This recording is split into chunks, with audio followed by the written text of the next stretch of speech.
Hi எல்லாருக்கும் வணக்கம். நான் சொல்ல போகிற டாபிக் என்னன்னா, இப்போ உடம்பில் உருவாகும் அனைத்து நோய்களுக்கும் ஒரு மருந்து இருக்குது. நாட்டு மருந்து தான். அதை பற்றி தான் இப்போ சொல்ல போகிறேன். நிறைய பேர் பார்த்தீங்கன்னா ஹாஸ்பிட்டலுக்கு போய் நிறையா பணம் செலவழிக்கிறாங்க. நிறையா நோய் உருவாகுது உடம்புல.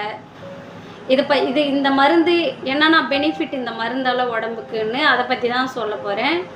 உடம்பில் பார்த்திங்கன்னா அந்த மருந்து நோய் எதிர்ப்பு சக்தியை அதிகரிக்கிறது, தொற்று நோய் வராமல் தடுக்கிறது, சுவாச கோளாறை சரி பண்ணுகிறது, இதயத்தில் உள்ள ரத்தத்தை சுத்தப்படுத்திக்கிறது, மூளை நரம்பை ஆக்டிவாக வச்சுக்கிறது, மூட்டு வலி கை கால் குடைச்சல்லாம் வராமல் சரி பண்ணுது, காயத்தை ஆற்ற உதவுகிறது, வீக்கத்தை குறைக்க உதவுது இந்த மருந்து, கேன்சர் வராமல் தடுக்கிறது, சைடு எஃபெக்ட்டு கீழ்வாதம் போன்ற நோய் வராமல் தடுக்கிறது, அப்புறம் சளி பிரச்சனையை சரி பண்ணிக்கிறது, பல் பிரச்சனைக்கு நல்ல ஒரு தீர்வாக இருக்குது இந்த மருந்து, ஸ்கின் நோய் வராமல் தடுக்கிறது, அனைத்து பிரச்சனைக்கும் இந்த மருந்து ஒரு தீர்வாக இருக்குது.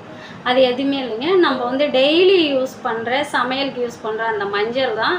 ஆனால் சமையலுக்கு இப்போ நிறைய பேர் அந்த மஞ்சள் எடுத்துக்கிறது இல்லை. நிறைய பேர் பார்த்திங்கன்னா நைட்டில் சரியாக தூக்கம் வராமல் தொண்டை கரகரப்பு இருக்கும், தோட்டு இன்ஃபெக்ஷனால் நிறைய பேர் நம்மன்னு தொண்டை அரிக்கும்.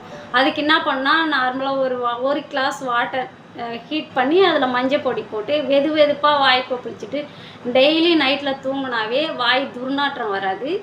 பல்லு வலி அதே மாதிரி சில பேருக்கு ஈறு வலிக்கும், சொத்தை நிறையா வரும். இவங்களாம் என்ன பண்ணணும்னா டெய்லி இந்த தண்ணியை நைட்டு சாப்பிட்டு முடிச்சுட்டு லாஸ்ட்டாக மவுத் வாஷ் யூஸ் பண்ணுறீங்களா, அதுக்கு பதில் இதை யூஸ் பண்ணிவிட்டு தூங்குனீங்கன்னா அந்த ஈர் வலிலாம் சரியாகும், சொத்தை விடாது, அது தடுக்கும், நல்லா ஆக்டிவாக நல்லா இருக்கும். நீங்கள் வேணால் இதை யூஸ் பண்ணி பாருங்கள், இது உங்களுக்கு ஒரு நல்ல ரிசல்ட் கொடுக்கும். பாய், தேங்க்யூ.